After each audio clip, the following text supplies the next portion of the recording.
Alright everybody, and welcome back to my channel, and today we're doing something we've never done before. We are going to be flocking my Christmas tree. This is going to be a DIY project for you as well, so I thought it'd be fun to bring you along on a slideshow. It's gonna get a little messy, so I'm gonna do this with a voiceover and some pictures, as filming just really wasn't an option at the time. So anyways, buckle up. Check it out. If it's for you, give it a shot and send me some pictures because this is going to be beautiful. All right, guys, let's get into it. Bring in the holidays. You're watching Villages and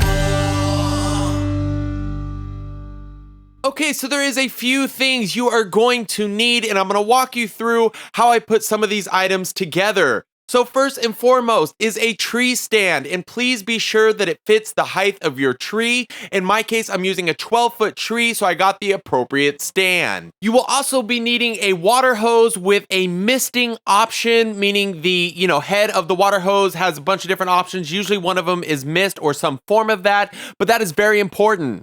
Next up, you are going to need something to flock with. There are a million different ways you can put this together. It basically breaks down to you need some kind of holding tank, whether that be a bucket with a lid, or in my case, a very old tiny broken shop vac, and something to blow it with. So in that case, I use an actual shop vac that I have that does work, that is powerful enough to blow the flocking. The flocking itself is not heavy by any means, but there is a lot to get out of a tiny hole. So having that back pressure, you're going to need something with a little bit of power. I'm sure this could be done with a leaf blower hooked into a bucket. Anything you got, just something with a little bit of power should do you just fine. As for how I put it together, so again, the concept is basically a fan into a bucket of flocking with some kind of spout coming out.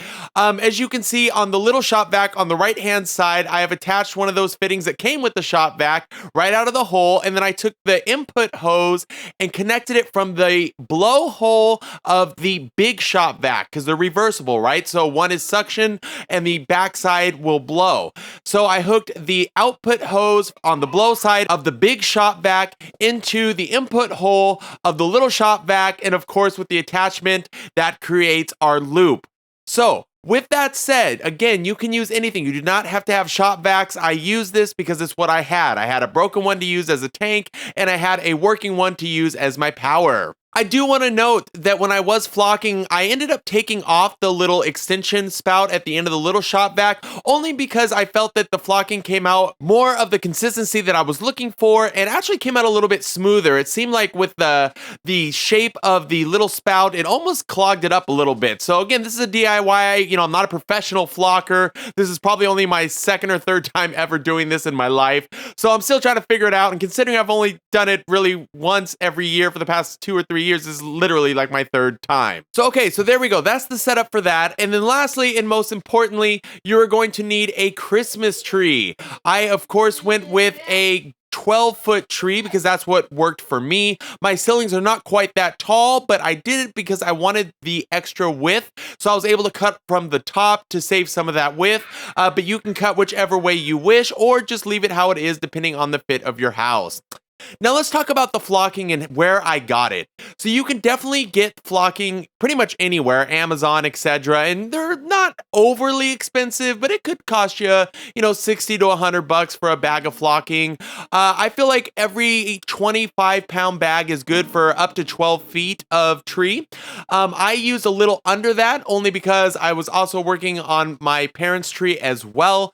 But looking back, I think for 12 feet, 25 pounds would have been absolutely perfect, but you'll see in the results, you really can't tell that it could have used more anyways. As for the kind of flocking, this is called Purcell, I think is how it's pronounced. There is multiple different kinds, some that come with, sparkles inside, things like that, but they all work the same way. Basically, you're going to wet the tree, that ignites the adhesive in the flocking, which makes it stick, and then you'll kind of go over it in the end with some water just to make sure nothing else falls off. As far as where I got it, I went down to my local Christmas tree farm because they always have a bunch of it, and most of the time I've had pretty good luck actually every year with them being willing to sell me a bag. I've gone to a few different lots over the few times that I've done this, and every time it's never been a problem. I think there was only one lot that just was was happened to be out by the time that I had gotten there. But other than that, it's really been simple. I paid $25 for this bag. That's why you should go to your lots first, because you might save $80 by trying to go do that. Now, again, that was just the price we agreed upon, so it could be different for you and what the cost is in, your area for them, etc. But just as a ballpark, I paid about $25 this year. Last year, I think I did pay a little bit more. I think it was like $40 or so. But either way, it's still a hell of a lot cheaper. As for the glitter, I didn't grab a picture of this, but I will show you similar glitter that I found on Amazon. It's absolutely identical. They just happen to give me some because they have it, and it's really doesn't really cost much. Let's be honest, it's glitter here. So they did give me a nice big pan full of it when I got the flocking from them. Again, some flockings come pre-mixed with the glitter. Looking back, I would have mixed more glitter in, but you live, you learn. But if you can't get glitter, I found some on Amazon that will do the job. So there's all of our supplies for today. I do want to show you a quick image of me mixing the flocking. That is my son in the background, who's apparently very excited about this. Anyways, I just took one of those like plastic tubs you get from Target or whatever, dumped the flocking in, dumped the glitter in, and just kind of mix it with my hand until I got a nice even consistency. The glitter doesn't show up all that well on camera, but it is there. But like I said earlier, I would have definitely wanted to mix more. Now for the fun part. I did go ahead already and lay down some plastic, as you probably saw earlier, and I just held it down with whatever I had handy, chairs, boxes, whatever you got, garbage cans, because this is going to get messy and very wet. Okay, so when you're ready to flock, you got all your materials ready to go, your flocking is mixed. The most important step, believe it or not, is not even the flocking itself. It's going to be misting your tree, not putting it on jet stream and dumping it like that, because that may get your tree wet at the beginning. It's going to end up washing your flock off in the end. So check this out. The way the flocking works is you're going to want to wet down your tree with mist. Like a mist setting, a heavy mist setting. Usually most of your hoses will have that. Could you soak the tree first with a higher pressure? I'm sure you could, but you're going to be using this water the whole time, and if you leave it on that setting accidentally, you're going to start knocking off your flock. So I like to put it on mist, and I mist the whole tree, every ounce of it, including the trunk. If you do not do the trunk, it will not be white on the inside of the tree. It'll be white and beautiful on the outside, but like totally brown, just trunk on the inside. If that works for you, then so be it. That's great. But in my case, I really wanted the white to get all the way in, like the tree had gone through a heavy snow. So you're going to want to take your water hose, and I mean mist everything from the top down, the insides.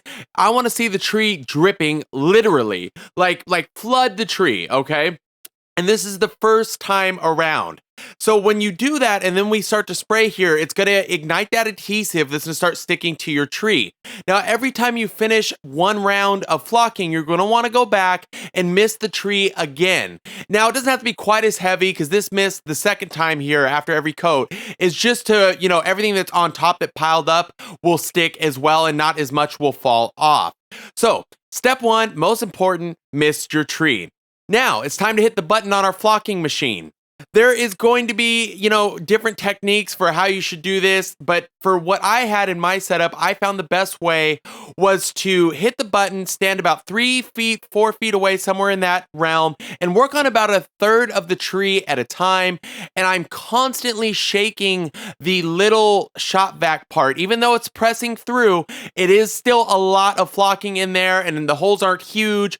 So I'm trying to shake it just to get as much out as possible. And please understand, this thing blows quick. So as small as my little shop vac was, I was refilling it probably every 30 to 45 seconds. Yes, that is how fast and quick this stuff goes, which is why you're going to need a decent amount of it to get around your tree.